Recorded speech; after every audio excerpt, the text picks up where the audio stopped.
नमस्कार, C news Bharat में आप सभी का स्वागत है। खबर महाराष्ट्र के छत्रपति संभाजी नगर से है, जहां कृषि विज्ञान केंद्र संभाजी नगर वसंतराव नाइक कृषि विभाग ने किसानों को प्रशिक्षण दिया कि सर्दियों में खेती कैसे करें और क्या लगाएं, और अन्य प्रशिक्षण किसानों को दिया गया। आइए देखें अधिकारी ने क्या कुछ कहा।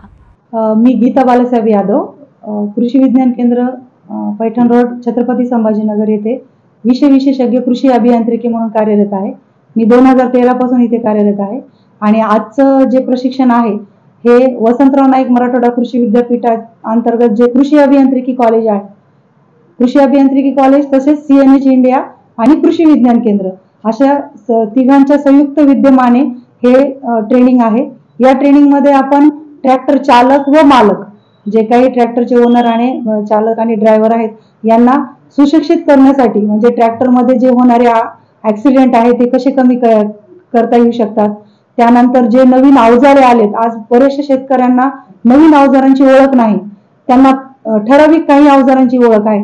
तर जेवढे काही आज उपलब्ध अवजारे आहेत त्या अवजाराबद्दल डिटेल माहिती, त्यानंतर एखादा मशीन आहे त्याच्यामध्ये जर बिघाड झाला तर ते त्यांच्या शेतावर स्वतः कशा पद्धतीने प्राथमिक स्वरूपात दुरुस्ती कशी करू शकतात याबद्दल प्रशिक्षण आहे।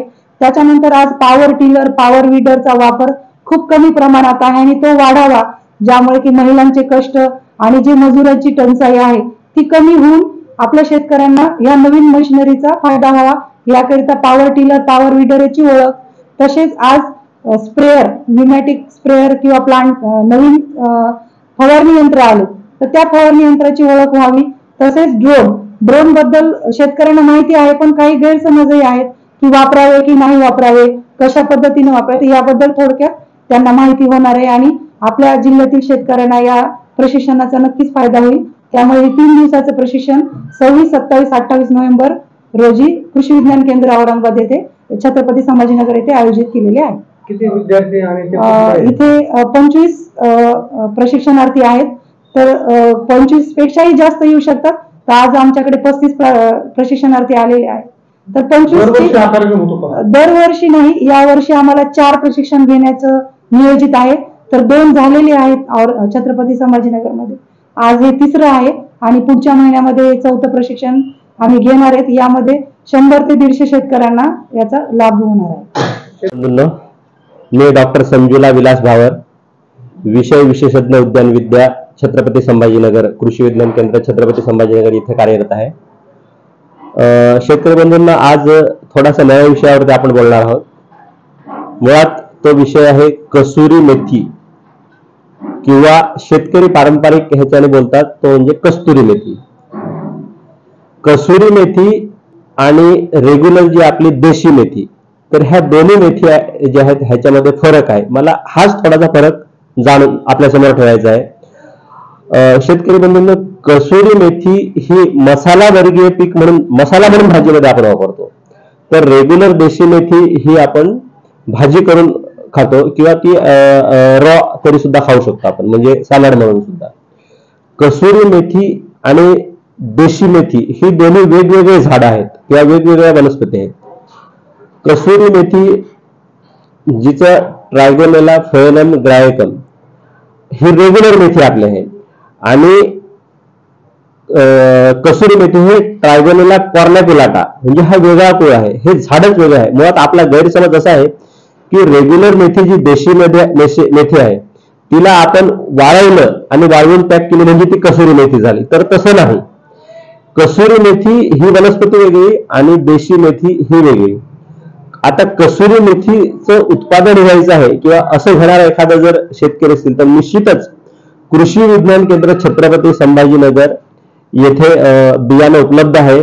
मुळात कसुरी मेथी हे आता सध्या नागौर जिल्हा जो राजस्थानमध्ये आहे तिथे खूप मोठ्या प्रमाणात लागवड केली जाते।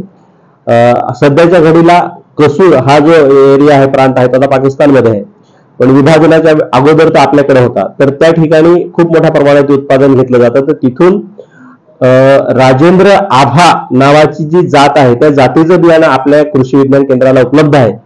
ज्या कोणाला शेतकऱ्यांना ह्याचे उत्पादन घ्यायचं आहे तर त्यांनी कृषी विज्ञान केंद्राला यायचं आहे आणि मुळात लागवड करायचा हंगाम हा आत्ताचा आहे, म्हणजे हिवाळ्यात येणारं हे पीक आहे.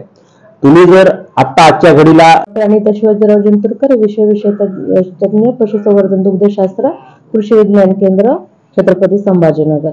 तर आज आपण पाहतोय की थंडी जशी मनुष्याला आपल्याला वाढत आहे, त्याच पद्धतीने पशूंना सुद्धा थंडीच्या दिवसात त्रास होत असतो. आणि हा त्रास जो काही आहे तो दिसत नाही, पण ते आपण एक पशुपालक म्हणून आपलं पहिलं कर्तव्य असतं की त्यांना या थंडीपासून होणाऱ्या त्रासापासून आपण संरक्षण देणं गरजेचं आहे.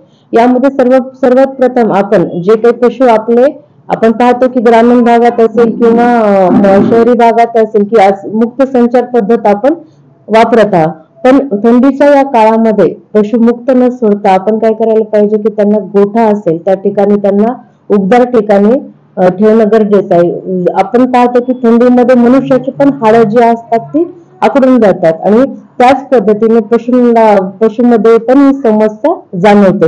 आणि ही कधी जाणवते, ज्यावेळेस पशु ज्या ठिकाणी तुम्ही बांधता त्या ठिकाणचा जो पाया, ज्याला बेस म्हणतो आपण, तो गार असेल तर त्या ठिकाणी ही समस्या उद्भवते. त्यामुळे ज्या ठिकाणी फरशी असेल त्या ठिकाणी तुम्ही उबदार या पद्धतीचं वातावरण ठेवणं गरजेचं आहे. बरेचसे पशुपालक जे आहेत जे त्यांच्या पशुची काळजी घेतात, प्रामुख्याने गायींना थंडीचा जो काही आहे, म्हशी जेव्हा आपण दोघांची तुलना करतो तर म्हशींमध्ये थंडीचं प्रमाण कमी, गायींमध्ये जास्त असतं. तर आपण गायींना आपण पोत्याची बरदाणे जे म्हणतो, काही ठिकाणी जे काही मोठी मोठी गोधडी असते त्याचाही वापर आपण रात्रीच्या ठिकाणी करू शकतो, कारण की थंडीमुळे बऱ्याच ठिकाणी जे काही हाडं. महाराष्ट्र छत्रपति संभाजीनगर से सी न्यूज संवाददाता शिवाजी नवले की रिपोर्ट। फिलहाल इस खास रिपोर्ट में बस इतना ही। देश दुनिया की तमाम बड़ी खबरों को जानने के लिए जुड़े रहिए सी न्यूज भारत के साथ। हर खबर आपके साथ, आपके हाथ।